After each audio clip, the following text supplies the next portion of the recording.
Kapag hindi ginamot ang simpleng kati sa balat, huwag kang magulat kung bigla na lang itong kumalat. Sa umpisa kati lang, pero pag pinabayaan, pwedeng maging makapal, maitim, mabaho, at saka sugat-sugat ang balat.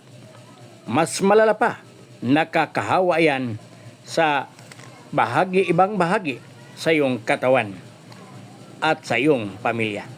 Alam mo ba, ang Madre de Cacao o kakawate ay isang halamang may anti-fungal at antibacterial at anti-inflammatory compound. Yan, may tanging kakayahan tumulong pumatay ng punggos, bawasan ang pamamaga at ihinto ang matinding kati.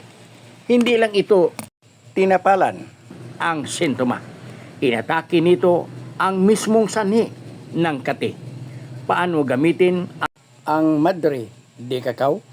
Magkuha ka ng preskong dahon, hugasan mo, pagkatapos haluan mo ng 3 basong tubig at kunting asin.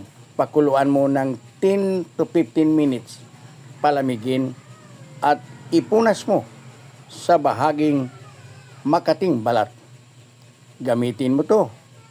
Pinaka-the best ito para mawala yung pangangati sa balat mo.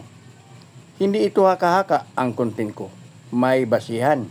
Pwede nyong i-research kung ang Madre Cacao makatulong ba sa pangangati ng balat. But alam ko, dahil ako'y herbalist.